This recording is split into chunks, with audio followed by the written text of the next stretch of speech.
fraud is embedded. Modern KYC and anti-fraud technology is bulletproof. You and your businesses are safe and secure from now on. From now on.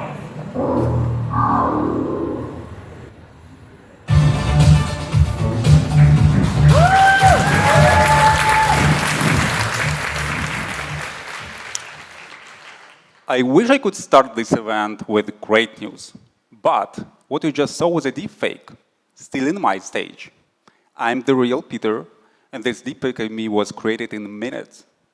The cost? Almost nothing, just a couple of cheap tool subscriptions. The impact? Potentially devastating for any business or individual. This is our reality, an era where technology designed to help people can be turned against them, where fraud is accelerating, scaling, and becoming democratized. Today, fraud is as easy as an API call. No elaborate plans, no Ocean's 11, just copy-paste and monetized. And no one can fight this challenge alone. That's why we are here together. Businesses, regulators, experts and analysts, academics, and decision makers from all over the world. A day of collective brainstorming on how to fight fraud at scale. Only together can we protect the only powers fintech, TradFi, crypto, and any other online industry. Trust. That's why we created this summit, a platform to work together. Welcome.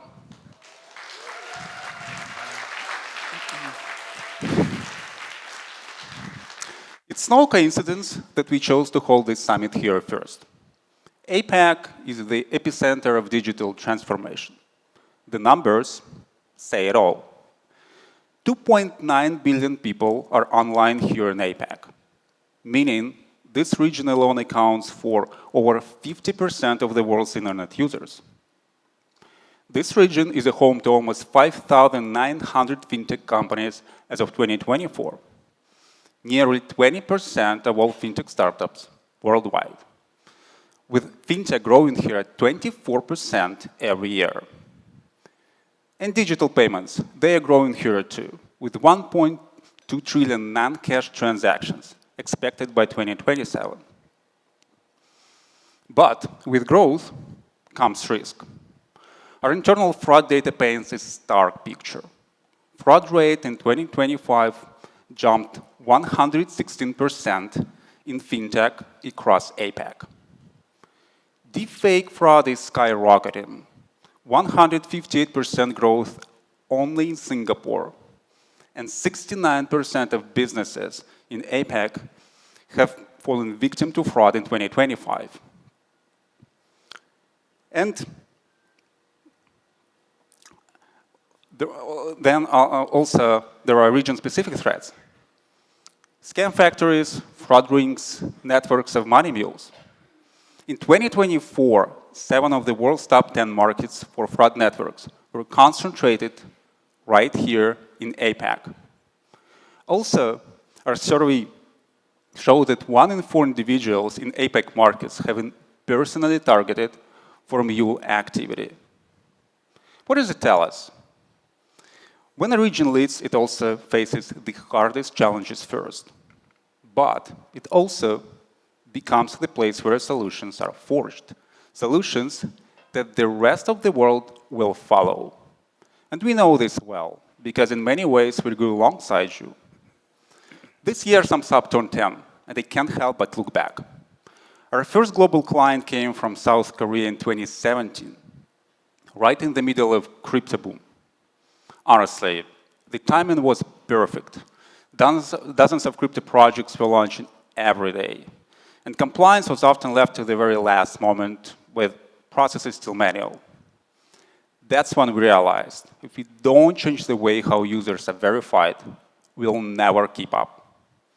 So we built our first KYC product with a packaging unusual for that time, SDK and the dashboard that could be integrated within hours. That was exactly what market needed. So demand skyrocketed. We ended up helping hundreds of crypto projects to get it right.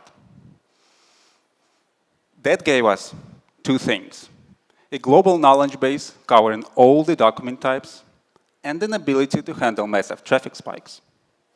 But most importantly, it was our first step in the global market. So the crypto boom became a sandbox, not only for us, but for many other companies. That later expanded to the broader economy, and without it, Sumsub wouldn't be where it is today. From day one, we grew by solving real client challenges. The first challenge is too many vendors. Companies had one vendor for KYC, another one for KYB, third one for fraud, another one for ongoing monitoring, et cetera, et cetera. We solved it with one platform, the only true full-cycle verification platform on the market, and it's fully customizable, fully orchestrated. Second challenge is scaling across regions. The world isn't just one size fits all. That's why we built a fully configurable verification platform that adapts to local rules and edge cases. So businesses can tailor onboarding for every market while staying compliant wherever they operate. We also support over 14,000 document types, enabling verification across virtually every market. And for those who are tired of repeating KYC, we created Sumsub ID, a trusted, reusable identity that travels with them across the digital ecosystem. Third challenge our clients are encountering with is ever-evolving fraud. Fraud today is democratized. It's cheap, it's fast, it's powered by AI. It's available to everyone just with a credit card. To fight back, we built advanced systems that fight fraud identities, uncover mules and fraud rings, and secure the emerging world of autonomous AI agents, keeping us one step ahead. And the fourth challenge is manual workload. Compliance teams, they face too many alerts, too much noise, not enough time. That's why we double down on R&D, creating AI-powered tools for every step of the journey. Now imagine sitting at your desk with a co-pilot beside you. Not human, but powerful. That's our AI vision. AI agents at every step of the user journey that triple productivity, cut manual cost, and reduce incident risk close to zero. They don't replace people, they empower them. That's the future we are building. Proactive, predictive, scalable. The future where fraud never outruns trust, because trust finally has technology on its side. Now, looking at all these stories, the exploding fraud rate, the attacks, the scale of the threat, it might seem like the logical response is simple. Build higher walls, make verification stricter, exclude more people to protect our platforms. But we believe it's not the way to go. I witnessed firsthand the harm that overly strict platform policies can inflict on legitimate users. A while ago, I signed up on a major crypto exchange. 2 months later, someone else tried to do the same. Someone who looked exactly like me. A scammer? Not quite. Actually, it was my twin brother, Jacob, who is also co-founder of Sumsub, and he got banned. Let's just say it sparked quite a conversation.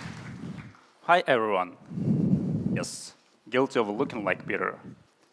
Honestly, I was surprised and frustrated, but it opened your eyes. This wasn't just a funny story. It exposed a much bigger problem. We started digging, and here is what we learned.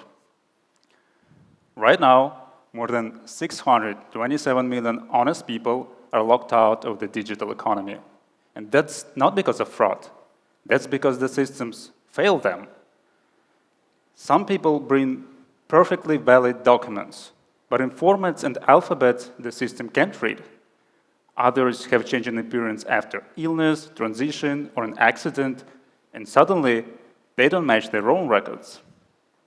Millions more live in countries with limited ID infrastructure, where documents simply don't meet global digital standards. The problem isn't the people. The problem is that our systems aren't built to handle human diversity. And unless we fix it, we'll keep excluding the very users we meant to serve. And when we add them all together, the scale becomes shocking. The equivalent of the world's third largest country after India and China. And these people aren't just potential users. Collectively, they hold $1.75 trillion in spending power. Excluding them is both a moral and an economic failure. And at Sumsub, we are committed to helping change that. Our technologies give us the chance to not just talk about smarter KYC, but to actually build it. We created a flexible workflow builder so companies can design tailored flows. That way, unusual cases can be treated properly, and honest users aren't unfairly blocked. We also adapted early to the realities of the global south: low-quality cameras, diverse ID formats, and very different verification needs. One breakthrough here is non-doc verification. In Asia, Africa, and Latin America, many people only have handwritten, damaged, or expired IDs. Traditional systems would instantly reject them. With non-doc, they can be verified in seconds, fairly and securely. That's how, together, we can unlock access to the world's largest underbanked population and give them access to the digital services they deserve. This challenge affects both sides: people who can't get verified and unfairly blocked, and businesses lose out on the revenue and growth those customers could bring. We shall not choose between security and inclusion. And the answer to the threat isn't higher walls. It is smarter bridges. Bridges that let honest users pass through after proper verification while keeping fraudsters at the gate. That's why we created the summit. And my hope is that today we'll take one step closer to preventing fraud and building a more inclusive digital world together. Fraudsters never stop, and we're here to exchange knowledge faster than they can spread chaos. Today, we'll explore together the biggest fraud trends, how AI fraud evolves, and how AI defenses move faster, the future of digital payments, new regulatory frameworks that unlock access, digital IDs and innovative verifications like non-doc, and big news for non-doc in Singapore later today. When we share insights and act, we don't just react. We shape a future where digital trust is not a privilege, but the norm. Thank you, Jacob. I started today with a deepfake version of myself, but I promise, the ideas, the insights, and the people you'll meet here today, 100% real. Welcome to What the Fraud.